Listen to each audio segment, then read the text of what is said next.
Hi welcome to MVR logics. సగటు average నుండి one of the question మనం discuss చేస్తున్నామండి. ఒక తరగతిలోని 20 మంది విద్యార్థుల సగటు వయసు 9 సంవత్సరాలు. వారితో ప్రధానోపాధ్యాయుడిని కలుపగా సగటు వయసు 2 సంవత్సరాలు పెరిగినది. అయినా ప్రధానోపాధ్యాయుడి వయసు ఎంత అని ఇచ్చాడండి. ఇక్కడ ప్రధానోపాధ్యాయుడి వయసుని మనం ఫైండ్ అవుట్ చేయాలి కాబట్టి మనకి ఇక్కడ చిన్న ఫార్ములా అనేది ఇక్కడ రాశానండి. ఈ ఫార్ములాను బేస్ చేసుకొని మనకి ఆన్సర్ని విత్ ఇన్ ఫ్రాక్షన్ ఆఫ్ సెకండ్స్లో రాబట్టచ్చు. అదేంటి అని అంటే ఇక్కడ కొత్త సరాసరి ప్లస్ ఆర్ మైనస్ పాత సభ్యుల సంఖ్య ఇంటూ సరాసరిని ఇచ్చాడండి. అంటే పెరుగుదల ఒకవేళ తగ్గినా రాసుకోవాలి. సో అదేంటో మనం ఇక్కడ ఆన్సర్ని సాల్వ్ చేసి చూద్దాం ఈ ఫార్ములాను యూజ్ చేసి. ఇక్కడ కొత్త సరాసరి అంటే ఏంటి అని అంటే మనకి ఇక్కడ ఆల్రెడీ 9 సంవత్సరాలు ఇక్కడ 20 మంది సభ్యుల యొక్క సగటు అనేది ఇచ్చాడు. అది ఓల్డ్ది.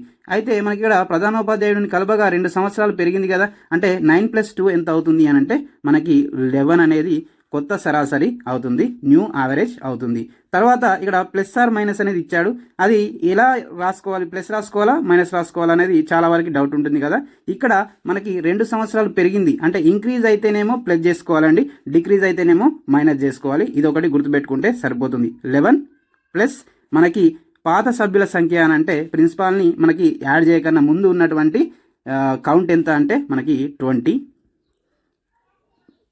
ఇంటూ తర్వాత మనకి సరాసరి అంటున్నాడు. యావరేజ్ అనేది పెరుగుదలనా తగ్గుదలనా అంటే ఎంత పెరిగింది మనకి ఇక్కడ 2 years పెరిగింది కాబట్టి ఇంటూ 2 రాస్తే మనకి వచ్చినట్టే ఆన్సర్. సో మరి ఇక్కడ మనం సింప్లిఫికేషన్ చేస్తే సరిపోతుంది.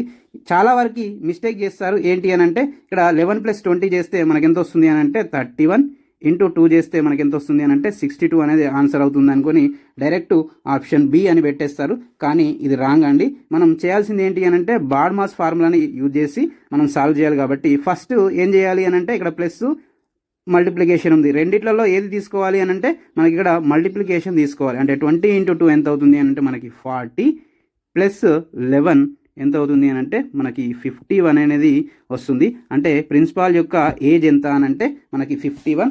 Option A is the right answer. మన వీడియోస్ కనుక నచ్చినట్టయితే లైక్, షేర్, సబ్స్క్రైబ్ చేయడం మర్చిపోకండి. ఇలాంటి కంటెంట్ కోసం మన ఛానల్ని తప్పకుండా ఫాలో అవ్వండి. Thank you.